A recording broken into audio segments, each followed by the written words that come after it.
La Edad Media explicada a los jóvenes. Jacques Le Goff. Capítulo 7.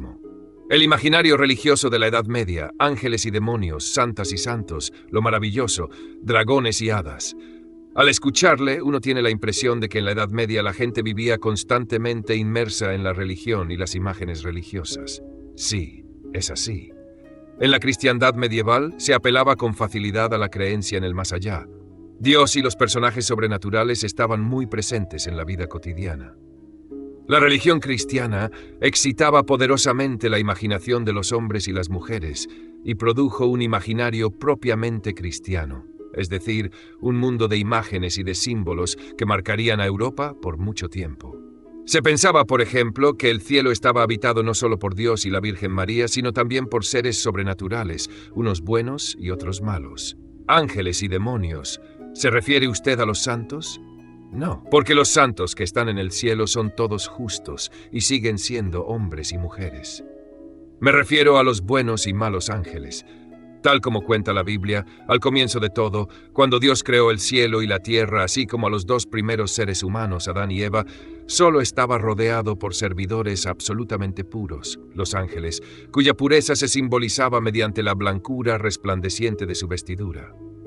Luego, cuando los seres humanos cayeron en el pecado, un pecado que se llama original, una parte de los ángeles se rebeló contra Dios bajo el mando del más brillante de todos ellos, llamado Lucifer, el portador de luz, y fueron expulsados del cielo para ir al infierno. A partir de ese momento, el cielo estuvo poblado por ángeles buenos y el infierno por demonios malos. Se creía que los ángeles y los demonios, llamados también diablos, venían con frecuencia a la tierra. Los primeros ayudaban a los hombres a combatir el pecado. Por otra parte, Dios asignaba a cada cristiano un ángel protector, el ángel de la guarda. Hay que añadir que entre los buenos ángeles que permanecieron en el cielo, algunos eran superiores a los otros, como los tronos, las dominaciones y las potestades. También había arcángeles, como Miguel, Gabriel y Rafael. Los teólogos de la Edad Media, es decir, los sabios especialistas en la religión cristiana y las cosas divinas, establecieron toda una clasificación, una jerarquía entre los ángeles, que se volvió a su vez un modelo para las jerarquías y los rangos entre los seres humanos en la tierra. El jefe de los demonios, llamado Satanás, aparece en los evangelios tentando al propio Jesús para hacerle caer en el pecado. En la Edad Media, a Satanás se le llamaba el diablo. ¿Y cuál era la función de los demonios? Descendían a la tierra para seducir a los hombres y arrastrarlos al pecado. Según el imaginario medieval, asaltaban especialmente a las mujeres. Por este motivo, las mujeres encontraron en el mundo sobrenatural a vez aliados para la promoción de su igualdad con respecto a los hombres. Las chicas tenían un ángel de la guarda, exactamente igual que los chicos. Y enemigos que justificaban la condición más o menos inferior en la que a menudo se encontraban relegadas. Nos cuesta trabajo entender cómo los ángeles y los demonios podían tener tanta importancia en la vida cotidiana. Bueno, tenéis que imaginaros a los hombres y las mujeres de la Edad Media atrapados en el torbellino de las cohortes celestiales, debatiéndose en medio de ángeles compasivos y demonios hostiles. Porque debéis representároslos de un modo parecido a algunos seres humanos de las películas y los cómics de ciencia ficción que se benefician de la ayuda de personajes fantásticos y extraterrestres o sobre todo son víctimas de sus agresiones. ¿Tiene eso algo que ver con que la gente de la Edad Media tuviera miedo? El miedo al diablo y a los demonios era grande, pero lo era todavía más el miedo al infierno. Sin embargo, la gente de la Edad Media disfrutaba de la alegría y la felicidad, especialmente gracias a la oración, y no ignoraban los placeres más terrenales. También podía inspirar terror la naturaleza, principalmente los bosques y el mar. Santas y santos. ¿Y qué es lo que aportaban las santas y los santos a ese mundo poblado por ángeles y demonios? Los santos y las santas fueron un invento cristiano. ¿Cuál fue su origen? Se creía que algunas mujeres y algunos hombres, gracias a su excepcional devoción y a su comportamiento caritativo, podían acceder a una especie de rango intermedio entre los ángeles y los seres humanos. Para que fructificara su devoción y como recompensa por sus virtudes, Dios los convirtió en sus mensajeros ante los seres humanos.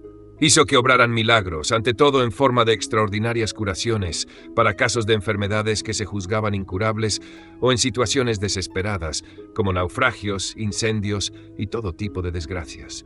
Se consideraba que los santos eran unos intercesores benévolos y benéficos ante Dios, y por eso fueron también objeto de culto, es decir, se los veneró, se les dirigieron plegarias. Pero su virtud y su poder no procedían de ellos mismos. No eran más que los delegados de Dios. Solo Él podía obrar milagros y los cristianos no debían divinizar a los santos. El culto que se les dedicaba, la veneración que se tenía por ellos, era pues inferior al culto debido a Dios. Pero para la gente, después de todo, eran ellos los santos quienes hacían los milagros. Sí, aunque sus milagros ponían de manifiesto en primer lugar el poder de Dios, capaz de actuar en contra de las leyes de la naturaleza. Tengo que recordaros que para los cristianos de la Edad Media, incluso en la actualidad, era Dios mismo quien había creado la naturaleza e instituido sus leyes. Se creía que este era el motivo de que limitara la cantidad y la frecuencia de los milagros. Pero tenéis razón, la gente podía olvidar a Dios y ver sobre todo el poder delegado de los santos.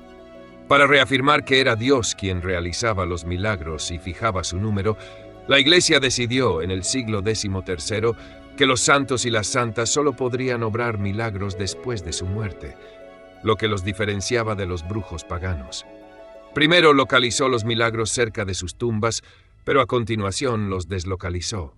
Los santos fueron capaces de obrar milagros en cualquier lugar siempre que Dios tuviera a bien acceder a los ruegos de quienes los invocaban.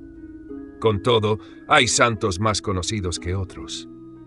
En efecto, la forma que tenían de interceder ante Dios desembocó también en una especie de jerarquía entre los propios santos. Los grandes santos eran capaces de obrar todo tipo de milagros, mientras que los otros solo los realizaban en un lugar determinado, especialmente cerca de su tumba. Aparte de Jesús, únicamente la Virgen podía hacer todos los milagros, lo que reforzaba su carácter divino. Lo maravilloso cristiano. Pero con todos estos ángeles y demonios, todos estos santos, todos estos seres sobrenaturales que poblaban la imaginación de los cristianos, ¿qué era entonces lo que los diferenciaba de los paganos? Es una buena pregunta. ¿Qué actitud tuvo la Iglesia frente a los paganos? Combatió el paganismo principalmente de dos maneras, bien mediante la destrucción de los objetos de culto paganos, estatuas, altares, bien mediante su cristianización. Por ejemplo, los paganos solían venerar los árboles y las fuentes. La Iglesia taló los primeros, y la mayoría de los árboles adorados por los paganos desapareció. Fue una época intolerante, ya hemos hablado de ello, en la que no se hacían concesiones al enemigo. Uno de los mayores destructores de árboles sagrados paganos fue también uno de los santos más grandes de comienzos de la Edad Media, San Martín de Tours, que también fue un modelo de caridad. Cortó su capa en dos y le dio la mitad a un pobre que andaba casi desnudo. ¿No habría podido dársela entera? El reparto es un grado de la caridad, pero más alto es el de la donación.